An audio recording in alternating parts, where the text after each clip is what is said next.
আমি আপনাদেরকে একটি ভিডিও দেখাচ্ছি, ভিডিও কিছু ক্লিপ দেখি, আমি কিছু কথা বলবো, ভিডিওটা আমরা দেখি আগে কিছুক্ষণ। ভাই ক্যাশ আউট করা যাবে? জি করা যাবে। কত করবেন? 200 টাকা। না করা যাবে না। আপনি না কেবল বললেন করা যাবে। 200 টাকা ক্যাশ আউট করা যাবে না। কেন 200 টাকা ক্যাশ আউট করলে সমস্যা কি? 200 টাকা কি ফোন থেকে বেরোতে চায় না নাকি না করে?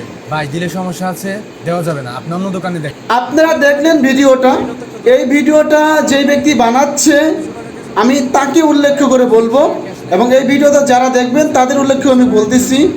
এটি হচ্ছে একজন বিকাশ ব্যবসায়ী এবং কাস্টমারের মাঝে তর্ক বিতর্ক। দেখুন এই ভিডিওটা যিনি বানাচ্ছেন তিনি কোন ইন্টেনশন নিয়ে বানাইছেন সেটা আমরা জানি, কিন্তু আমার দিক থেকে আমি বলবো ব্যবসায়ীর পক্ষ নিয়ে। কারণ যারা 200 টাকা 100 টাকা তুলতে যান, সর্বপ্রথম আমি তার কথার উত্তর দিচ্ছি, ভাই তোমরা যে 100 টাকা 200 টাকা দোকান থেকে উঠাইতে যাও, সেই টাকাটা না দিলে তোমরা ক্ষিপ্ত জানোয়ার হয়ে যাও। টাকাটা কি তোদের বাপের? তোর টাকা, তোদের বাপের টাকা দোকানে রাইখা চাইলেই দিতে হইব। এইরকম সম্মুখীনে প্রত্যেকটা ব্যবসায়ীরই পড়তে হয়।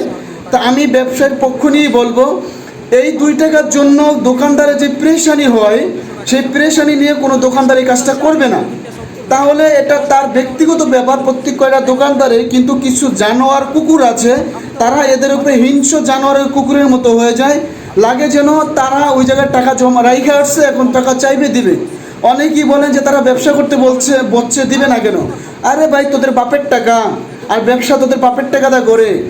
একটা দোকানদারের ব্যক্তিগত ইচ্ছা দিলে মনে চাইলে দিবে, না মন চাইলে দিবে না, কিন্তু তোরা জানোয়ারের মতো ব্যবহার করবি কেন? যে ব্যক্তি ভিডিওটা বানাইছে, ভাই তুই যে ভিডিওটা বানাইছিস, একটা দোকানদার সবসময় ব্যস্ত থাকে এবং সেই জায়গায় তুমি 100 টাকা তুলতে যাবা, 100 টাকা তুলতে গেলে কয়েক পয়সা এই জায়গায় থাকবে, কয়েক পয়সার জন্য তোমাকে বাংশি টাকা দেওয়া লাগবে। অনেক সময় কিছু বাংশি টাকা থাকবে না, সেই বাংশি টাকা লাগে প্রেশানি হয়ে যাবে, এবং এটা চেক করা লাগবে, টিপা লাগবে। কেন এত রিক্সে যেতে হবে? তোমাকে যদি বলি তুমি এরকম একটা কাজ করে দাও, সেটার বিনিময়ে তুমি 1 পয়সা পাবা, তুমি করে দিবা, তোমার তো ঠিকই বড় একটা অ্যামাউন্ট লাগবে। তো সেই ক্ষেত্রে এরকম দোকানদারের সাথে জানোয়ারের ব্যবহার যারা করেন, আমি মনে করি তাদেরকে ওই সময় জুতা পিটা করে দেওয়া উচিত। যারা টাকার অধিকারগুলি দেখান, তোদের বাপের টাকা রেখে আসছিস দোকানে। একটা ব্যবসায়ী একটা পণ্য তিনি টাকা হচ্ছে তার পণ্য তিনি দিবে না, তার পণ্য তিনি দিবে না। তিনি তো অনেকেই বলতেন ব্যবসা করতে পারছেন, মাইসে সহযোগিতা করবেন। বেটা যদি সহযোগিতাই করতো তাহলে ব্যবসা করার দরকার নাই, তো রোডে রোডে হাইটে হাইটে সহযোগিতা করবো। তাহলে তো যারা এই টাকা নিয়ে উচ্ছৃঙ্খলা করেন, ভাই ভালো হয়ে যান, ভালো হয়ে যান, এইসব উচ্ছৃঙ্খলা করেন না। আর না হতে আপনি ওই জায়গায় বসে ব্যবসা করেন, তারপরে তার সিস্টেমটা বুঝেন। ভিক্ষার মতো, ফকিন্নির মতো 100 টাকার জন্য কুত্তার মতো এরকম লালা করার প্রয়োজন নেই। ভাই নিজের সম্মানটা বজায় রাখেন, কুত্তার আচরণ করেন না। আমি মনে করি ভবিষ্যতে এইসব কাস্টমারদেরকে আসলে জুতা পিটা করা উচিত।